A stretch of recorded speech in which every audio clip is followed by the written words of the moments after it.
Hi, welcome to the Antibuckle book review of The Avengers. This is the Epic Collection, Volume 1, Earth's Mightiest Heroes by Lee, Kirby and Heck. Now, this is out of print at the moment. Maybe it'll come in print again. You can never tell with Epics. Who knows? It's got 456 pages. It's all colour throughout. Obviously a few inked pages, etc. at the back, so there's some black and white. And the book, this one, came out in 2018. I love the cover. Absolute classic. Of course, is from Avengers number 3.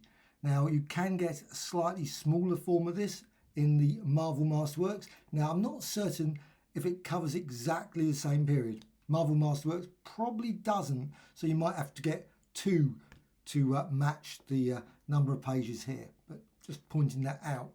Also, of course, there's the Avengers Omnibus, Volume 1, which has been long out of print. However, there was a recent release from Taschen, a humongous book, and I've got a review of that huge Avengers one that shows it in the original colouring, etc. So as if it's obviously the original comics, but huge. This one obviously slightly smaller. So let's just go through the book itself. And the book covers the Avengers 1 to 20, and this is 1963 to 1965. So you've got there good old Immortus on the back. Captain America is obviously just challenging I always love Giant Man. I'm never certain how they match the proportions of Giant Man. He was always one of those characters. It's supposed to be 12 foot. I suppose he was crouched down a bit. I don't know. Of course, Immortus there. So this is got a selection there. He gives some details there. Hawkeye, Quicksilver, Scarlet Witch, because this is also the changeover for the Avengers as well. But part of the Epic Collection, obviously it's been ongoing, loads and loads of Avengers volumes, all the way up to 24, 25. I'm not even certain what volume number they are. There's gaps, unfortunately. I assume at some point they will refresh this, maybe. But however, there's the Epic Collection. You can see it's an early one because, of course, you've got the lists are not so big. Now, the virtually print is so small, you have to have a magnifying glass to see the... and there is all the titles. So you can see there, Avengers 1 all the way through. So there's no specials, no king size, no annuals, etc. And there's all the credits of all the various people. Inkers, I love the fact they include those. Letterers, also collection back cover, gives all details there. And onto the actual, now, quickly show you the spine. It is standard format. I think it really looks, I always love the fact they include that. But I don't know if they've been consistent with the colour. That's one thing that they didn't go like all green for the Avengers. It would have been nice if they'd done that. But now, of course, they're bringing out the Penguin Classics, and hopefully at some point there'll be a Penguin Classic as well, and they are pretty good. So, who knows? I have no idea about that. That could be about 2024, 2023, for all I know. But here, the coming of the Avengers, of course, you've got Loki there. Now, I always love Loki, the fact that he was the one that created it. If Loki hadn't have done this, there would have been no Avengers. All his plots and problems and issues would have been resolved if he hadn't have started it all in the first place. I also love that sidebar as well. It's always a bit like the Justice League of America. Of course, you can see it fairly limited in comparison with the Justice League of America, because sometimes it got ridiculous with Justice, like long lists at the side, because you had the JSA as well. Now, I don't know why they ever did that. I always felt that was a missed opportunity in the early days, especially. They could have introduced the all-winner squad. Been complicated, of course, with Captain America being in both, but they could, of course, had him transfer through time, and they could have had, of course, a sidebar, well, like Justice Society of America, I guess, those sort of things, from a parallel universe or whatever it was, alternate universe X. However, you see all the characters, see Hulk. Now, the Hulk wasn't in his own comic book at that time. I think he had stopped by this point, so this was quite nice but then, for some weird reason, to actually get rid of him in the next issue was a bit, well, issue 3, I guess you could say. But it just seemed odd. And then they sort of like mentioned him occasionally, but it just sort of seemed weird. Now, I don't know about the timing. Maybe, I'm not certain, when Tales to Astonish came out, the one with the Hulk. However, I love this bit. Not that anyone would have spotted that was the Hulk. Really? I mean, sorry, green guy holding elephants and things. You think, that might be the Hulk. Who knows? However, everyone was quite... That's a big robot. They were pretty impressive, those robots, weren't they? What? A robot that can do all that? I don't think so. Even now, unlikely. But I love Iron Man with it. Obviously, you've got the Iron Man, a lot of yellow there, of course, with the green there, and you've got coming down. Stop, you have no reason to fight. Anyway, I've spoiled the story for number one. Everyone must know the story for number one. Still, next issue, Space Phantom. Absolutely brilliant. Love that. And that's the earliest issue I've ever had in actual. Got Avengers number 2, had that one. And I regrettably got rid of it for next to nothing. It was one of those ones I thought, oh, I don't really want, I get it again. Because during that time, you could buy comics reasonably easy, get them again. You know, you'd sell them for a couple of quid, and then you'd still get them for a couple of quid again. And of course now, that isn't the case. No longer the case. However, still. But you got the Hulk, of course. At that point, he had that machine. I love that machine that was always... I don't know how he built it, actually. I think someone would have spotted all this sort of gamma material sort of going out of the base. I'm just building this building. How did he afford it? Anyway, that's a mere quibble on that one. Maybe he had a good salary, Bruce Banner. Who knows? But I loved it. They also had this nice conflict between Submariner and Hulk. They sort of did that quite a few times. I don't know if they continued on much into the 70s beyond, but it was always quite a conflict, Hulk versus Submariner. So that was always good. Of course, you had the joins the Avengers, which I always personally thought it was the daftest origin for Captain America, personally, because I just thought, sorry, he's in an ice block. And also it was introduced where they had him flying off with Zemo, who, of course, had never appeared in the Golden Age comics. So why did they do that? Why not? Why didn't they say he was destroyed by, or captured or whatever, by the Red Skull? At least a character that actually... But then, of course, they introduced him, and then they got rid of him. What was that for? Always, again, a slight spoiler. Sorry, there's spoilers. I mean, I'm quite certain most people have read these stories numerous times. You can't really discuss this book. But Invasion of the Lava Man. I love this one because it was a nice one with the invasion... Sorry, it wasn't the Invasion of the Lava... The Lava Man story from the Journey into Mystery. That was great. I really love that story. I don't know, it had a certain something. That was always a favourite of mine, and it was nice that they brought them back. But I don't think that they've returned that often since, which is a pity, really. However, Masters of Evil, of course. I love the Masters of Evil. They were great. The first one, of course, was slightly different. You had Radioactive Man. And there's certain bits in this that I always love in the artwork, that when they're looking, I think it's the cover. It's the cover always gets me. And you've got that's the thing I just love. Just what a weird cover. You got Iron Man now, the Melter. He was obviously, but what's he doing there? Blasting that? Really? And what was he thinking? Who was he pointing at? And you got they're near enough to me, and maybe it's just me, but they look like they were stuck on. They just don't look real in terms of the proportions and everything. Just see the way that he's doing a beam out there, and he sort of hits the Black Knight. And again, the Black Knight was more, wasn't Giant Man character. It was just odd. That's always, when I look at that one, I love that cover. But it does it's always quite funny when you see Zemo again, pointing there. Who's he firing at? It just doesn't seem he's firing at anyone. You can actually see, just like you follow that line, he's pointing that gun, and where's it going? It's going in between Captain America and Iron Man. Just seems to make no sense, that cover, at all. But I've loved it always. And I love that issue. I know I shouldn't criticise them, but anyway. But you got here, the Darkest Hour. Then, of course, they changed them. You had the Enchantress Executioner. Now, I don't know why they did that. I quite liked the original one, though I must admit, I always felt that they should have just introduced the Executioner and Enchantress into the team and kept the other team, because they were pretty useless. The Melter was always useless. Black Knight was pretty useless. Radioactive Man was most of the time. He was always being defeated. Oh, my favourite one, Kang the Conqueror. Just absolutely brilliant. Great story. Of course, Kang came back endlessly after that, ranked as one of the most unique villains of all time. And in many ways, they got that right. Because it was. What a classic. Absolutely. Now, that's what I say. First issue I've got actual now. Issue 8. I love that issue. It's always been a favourite. Kang the Conqueror. Just brilliant. I always feel sorry for the Tomorrow Man. He was one, Journey into Mystery.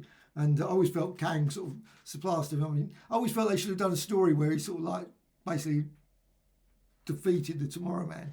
Because, he was just a bit of a non-entity character. But he was, He had 2 stories, and that was it. He might have turned up again. Who knows? But this one, of course, you had Immortus as well. So it really started to introduce confusion straight away. The Immortus, Doctor Doom, Kang, Scarlet Centurion, all those sort of characters, introducing lots of different characters. You know, I'm surprised he didn't have a twist in it. The fact that Giant Man happened to be Kang as well at some point, and he just didn't remember, or this was an alternate universe version, or he was from another earlier universe. That would have been another story. They could have done loads of possible, just to throw confusion into the wind. This one I love with Spidey. It was an unusual one. This was very unusual. The artwork also was slightly different by this point because it was obviously Heck. It just changed. But it was great. I still love that Immortus story because it was sort of a bit like the Quality Comics, Kid Eternity, where you sort of introduced characters obviously from, just, I'm going to summon this character to battle various people. He did that. I'm certain that was the case. However, Kang was always the thing. This is another thing. I love this one.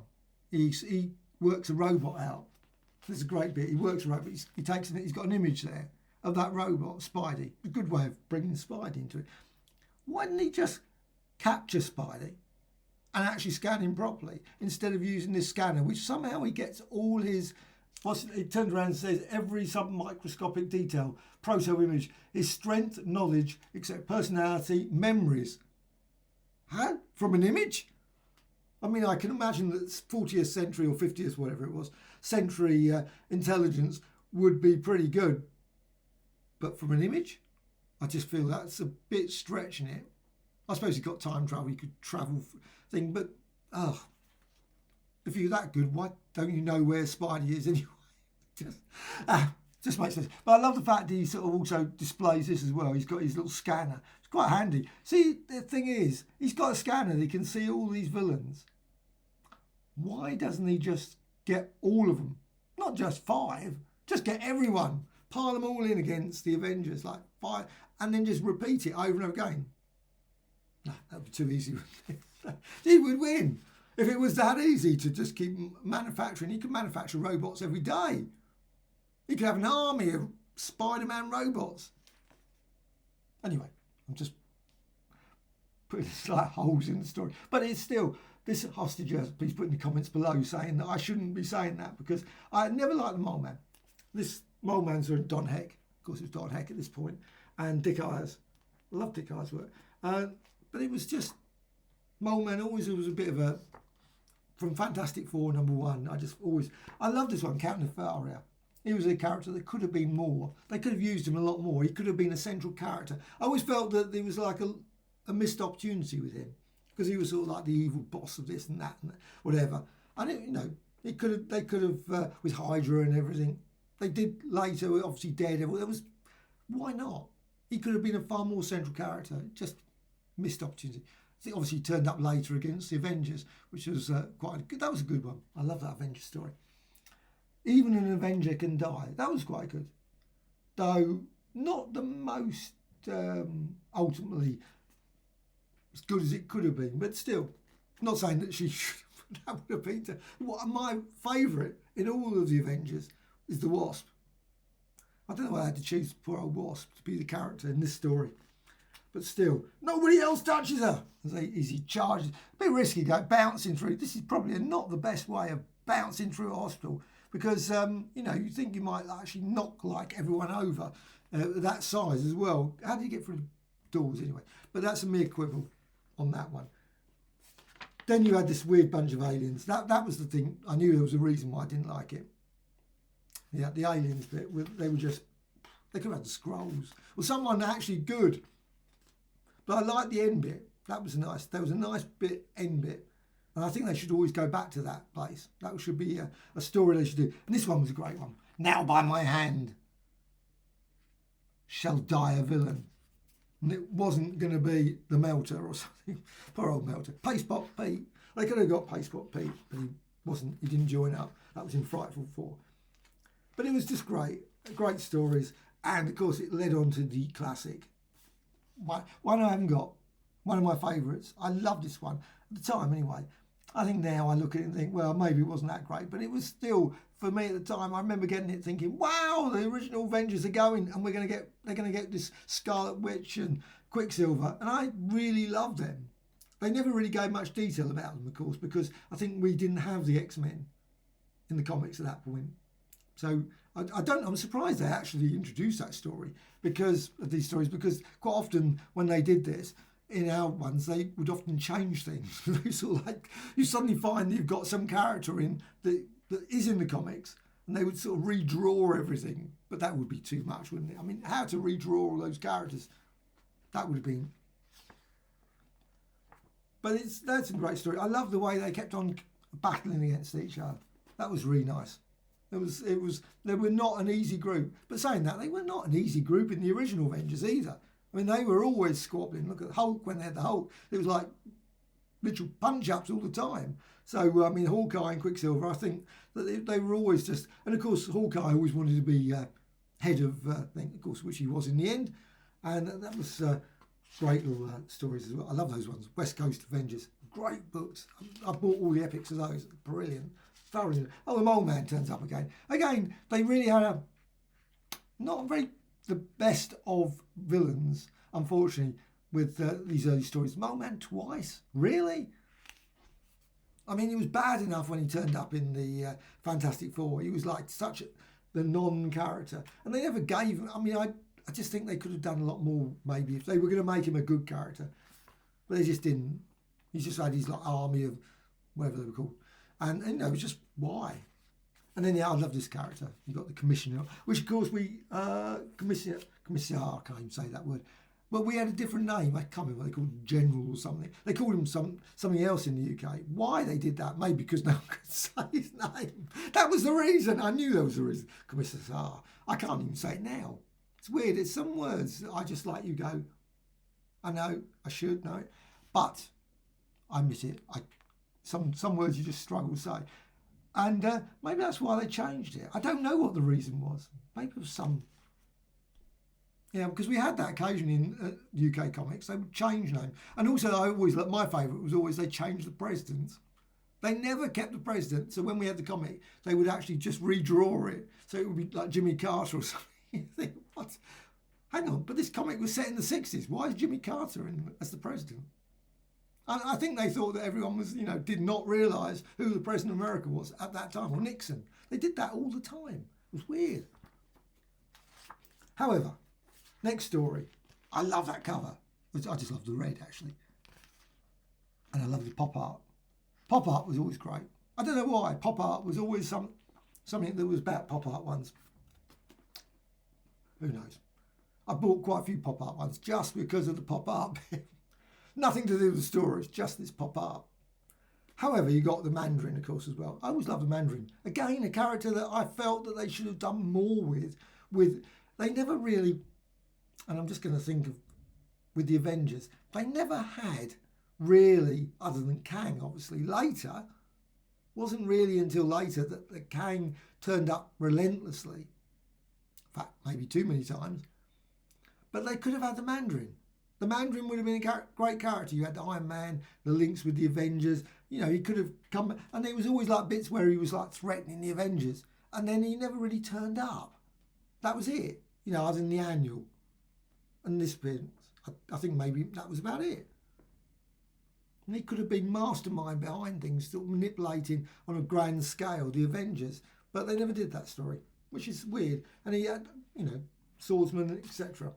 I like Swordsman as well. He was a great character. Nice because of that combination, because of course he was the helped Hawkeye initially, and I always thought that was a great combination. Again, they didn't really use too much with there. Of course, you had Mantis, of course, later on with Source, but this has got some great, nice little bonus material. Not master, but however, I like that one. The Amazing Spider-Man and the newest winner from the Marvel Comics group. I wish they'd include more. They don't include a vast amount, but they include obviously Don't Miss. You got that, and of course the 72-page and the Strange Tales annual, which is classic. I always love that the Human Torch there. Always looks slightly odd. Actually, Spidey looks slightly odd in that as well. Strange Tales annual 2. What a classic though. Got some of the, I think it's the Fox Like the weirdest of villains. Why did they introduce the Fox as a character? They could have had that Sandman. Would have been an obvious choice. You know, but no, the Fox. Captain America Lives Again. And this was a cover photo stat. And this is another one. Oh, joking about Giant Man's not yet updated costume. However, you also got another cover there. I think it's just great. But this is a lovely little book. It's just brilliant. Epic collection. I love all epic collections. They are brilliant. Do I love more than Omnibus? I don't know. I really hope the Omnibus edition comes out at some point. I will definitely be getting the Omnibus, though I don't, since I've got the Taschen one. It does seem a bit excessive to get all of them properly. However, since I've got 2 and 3 and 4, it does seem a bit weird not having one as well, if it ever comes out. I'm hoping.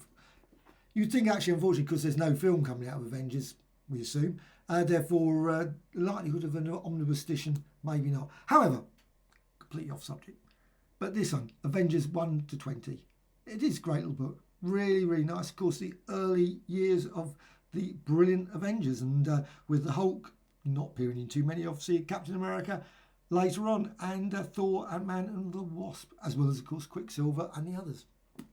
No, great. So that's it. Avengers Epic Collection from Marvel Comics. Just come out in 2018.